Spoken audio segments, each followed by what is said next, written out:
नमस्कार, मैं हूं अंजू पंकज। खबरों की खबर में आपका स्वागत है। थम नहीं रहा इनकी बदतमीजियों का सिलसिला। पूरा देश आज इनकी गलती की सजा भुगत रहा है। इन्हें तो अल्लाह मियां के चलते कोरोना हो ही नहीं सकता। ये अब भी इसी लीक पर चल रहे हैं और देश भर के अस्पतालों में जहां जहां ये भर्ती किए गए हैं, क्वारंटाइन में रखे गए हैं, वहां से भी डॉक्टरों और नर्सिंग स्टाफ के साथ इनके जहालत भरे रवैये की तस्वीरें हम रोजाना देख रहे हैं। दिल्ली के लोकनायक अस्पताल में इसी तबलीगी जमात के मरीजों की नई करतूत सामने आई है। यहां तबलीगी कोरोना मरीजों ने एक महिला डॉक्टर पर ऐसा जानलेवा हमला कर दिया कि इस डॉक्टर को अपनी जान बचाने के लिए अस्पताल में दौड़ लगानी पड़ गई। ये महिला डॉक्टर कोरोना मरीज का इलाज करने के लिए गई थी, लेकिन इस मरीज ने उनके साथ बदतमीजी की और ऐसे में जब उनके बचाव में एक पुरुष डॉक्टर वहां पहुंचा तो बाकी मरीजों ने उन पर हमला कर दिया और इन दोनों डॉक्टरों ने ड्यूटी रूम में छिपकर अपनी जान बचाई। ये सभी मरीज तबलीगी जमात के ही हैं। इस बात का खुलासा ANI ने अपने इस ट्वीट के जरिए किया। घटना लोकनायक अस्पताल के सर्जिकल वार्ड की है। सबसे अहम बात तो यह है कि कोरोना के सभी मरीज जो अस्पताल में भर्ती हैं, क्वारंटाइन में रखे गए हैं, वो अपना अपना इलाज आराम से करवा रहे हैं। लेकिन तबलीगी जमात का तो आलम और रुतबा ही कुछ और है। उन्हें तो बस ये गुमान है कि ईमान वालों को तो कोरोना हो ही नहीं सकता।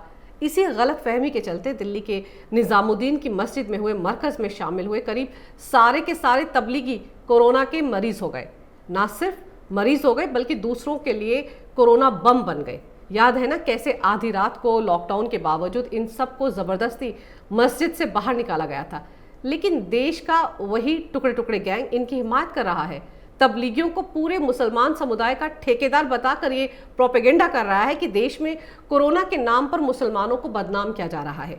दरअसल इनकी हिपोक्रेसी अब दुनिया के सामने आ चुकी है। तबलीगी जमात का मुखिया मौलाना सातो अब भी लापता है, हालांकि उसके खिलाफ गैर इरादतन हत्या का मामला अब दर्ज कर लिया गया है। खैर, इन तबलीगियों ने कोरोना को पूरे देश में फैला दिया है। एक तरफ तो ये कोरोना बम बने फिर रहे हैं और दूसरी तरफ अपना इलाज तक करवाने को तैयार नहीं है।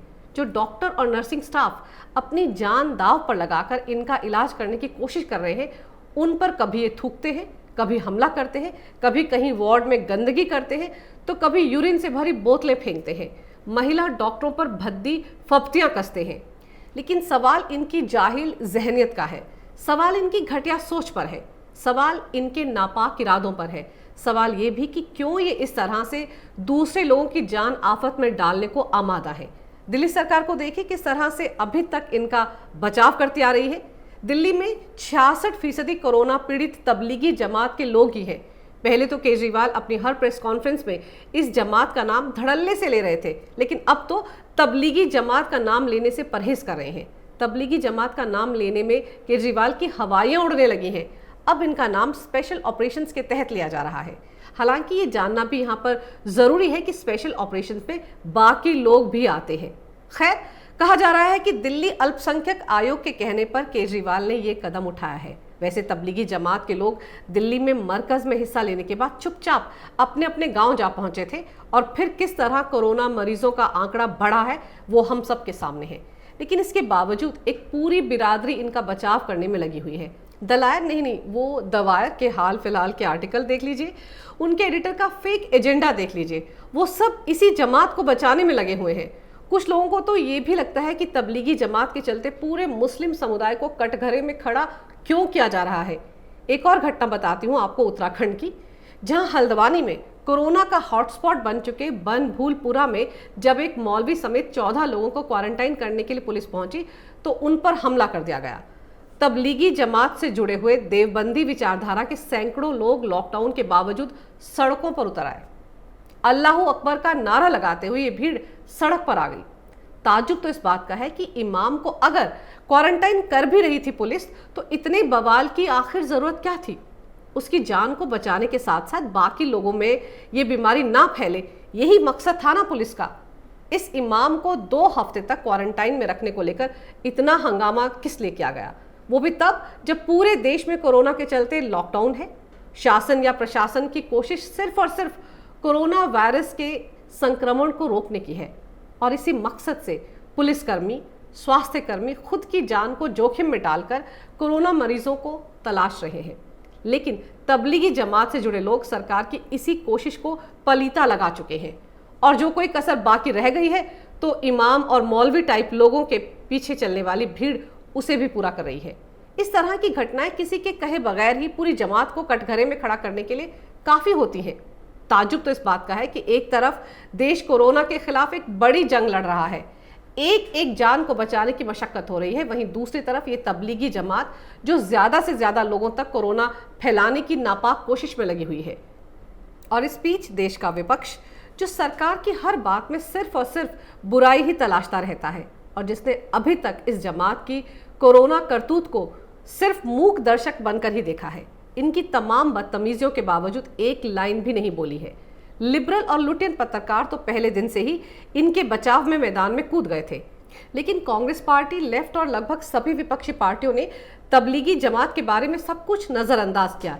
इनकी चुप्पी समझ में भी आती है, लेकिन जब देश एक मुश्किल दौर से गुजर रहा हो तब तो कम से कम इन पार्टियों को वोट बैंक की राजनीति से ऊपर उठकर सोचना चाहिए था। कम से कम उन डॉक्टरों के बारे में, पुलिस के बारे में, नर्सिंग स्टाफ के बारे में तो सोचना चाहिए था जिनका कोई धर्म या मजहब नहीं होता। कम से कम देश हित के बारे में सोचना चाहिए था इन पार्टियों को। खैर, बाकियों का तो पता नहीं, लेकिन कांग्रेस ने तो जरूर सोचा। देश हित के बारे में नहीं बल्कि तबलीगी जमात के बारे में सोचा। देखिए कैसे कांग्रेस ने अपने मुखपत्र नेशनल हेराल्ड में तबलीगी जमात का बचाव करने के लिए एक दाव खेला। गौरतलब है कि जब आप सीधे सीधे किसी का बचाव नहीं कर सकते तो ऐसी रणनीति अपनाइए कि सांप भी मर जाए और लाठी भी ना टूटे। तो कांग्रेस ने इस जमात को कोरोना के आरोप से बाइज्जत बरी करवाने के लिए बाकायदा एक लेख ही लिखवा डाला। जी हाँ, बाकायदा कुछ हजार रुपए देकर ये लेख लिखवाया गया और इस लेख के लेखक जवाहरलाल नेहरू यूनिवर्सिटी के centre for social medicine and community health में असिस्टेंट प्रोफेसर विकास वाजपेयी है। ये लेख दरअसल तबलीगी जमात को उसके सारे कुकर्मों से मुक्त कराने की एक कोशिश था। इसमें राजनीतिक पार्टियों यानी बीजेपी पर उन्हें बदनाम करने और अपनी नाकामियों का ठीकरा तबलीगी जमात के सिर फोड़ने का आरोप भी लगाया गया है। वैसे कांग्रेस के आने जाने वाले अध्यक्ष राहुल गांधी को तो सारी ट्यूशन जेएनयू का गैंग ही देता है। तभी तो राहुल गांधी कन्हैया और खालिद की पैरवी करने देर रात भी जा पहुंचे थे जेएनयू, याद है ना आपको? तो राहुल का जेएनयू प्रेम जग जाहिर है, लेकिन इस लेख में लेखक ने चमचागिरी की सारी हदें लांघ दी। विकास वाजपेयी ने तबलीगियों की तारीफ करने के लिए कई नई थ्योरीज को घड़ा है, वहीं हिंदू समुदाय को हर तरह से लताड़ा है। इस पूरे लेख को अगर आप पढ़ेंगे तो आपको समझ में आ जाएगा कि टुकड़े टुकड़े गैंग का ये सदस्य हिंदुओं के खिलाफ नफरत से किस कदर भरा हुआ है। जिन हिंदुओं का कोरोना को फैलाने में कोई हाथ नहीं है, उन पर भी लेखक महोदय ने बार बार आपत्तिजनक तरीके से भद्दे कमेंट किए हैं और तबलीगी जमात का बचाव करने में कोई कोर कसर नहीं छोड़ी है। अजीबोगरीब दलीलें दे देकर साबित कर दिया है कि इस लेख का मकसद सिर्फ और सिर्फ तबलीगियों को बचाना ही है। मजेदार तो यह है कि तबलीगियों की शान में कसीदे पढ़ने वाले विकास वाजपेयी सावन के अंधे की तरह ही पूरा लेख लिख गए। उन्होंने एक बार भी आर्टिकल में इनकी बदतमीजियों का जिक्र नहीं किया। महिला डॉक्टरों पर थूक फेंकने से लेकर क्वारंटाइन में तमाम तरह की बदतमीजियों की कहीं कोई चर्चा तक नहीं की। जाहिर है इस लेख से वो तबलीगियों को क्लीन चिट देकर कांग्रेस आला कमान को खुश करना चाहते थे, सो कर दिया उन्होंने। कांग्रेस पार्टी की इन्हीं हरकतों से लोगों ने इस पार्टी पर भरोसा करना बंद कर दिया है। समस्या ये है कि ये सिर्फ हिंदुस्तान में ही नहीं बल्कि पूरी दुनिया में हिंदुस्तान को बदनाम करने की मुहिम में शामिल है। यूरोप और अमेरिका के अखबारों और पत्रिकाओं में ये लिबरल गैंग चंद डॉलर के चक्कर में हिंदुस्तान की इज्जत की नीलामी कर रहा है। वो तो समय बदल गया है, सोशल मीडिया का जमाना है, इसीलिए इनका झूठ रंगे हाथ पकड़ा जा रहा है। कैपिटल टीवी इनका झूठ, इनके फेक न्यूज़ और इनके प्रोपेगेंडे को एक्सपोज करता रहा है और आगे भी करता रहेगा। अगर आपको मेरा ये वीडियो अच्छा लगे तो कृपया इसे लाइक करें, शेयर करें और हमारे चैनल को सब्सक्राइब करना ना भूलें। देखते रहिए कैपिटल टीवी। अगर आपको हमारा वीडियो पसंद आया हो तो इसे लाइक करें, हमारे चैनल को सब्सक्राइब करें और हाँ, बेल आइकन दबाना ना भूलें ताकि आप तक हमारे वीडियो की नोटिफिकेशन पहुंचती रहे। आप अपना सुझाव हमें कमेंट बॉक्स में दे सकते हैं। हमारे साथ जुड़ने के लिए शुक्रिया।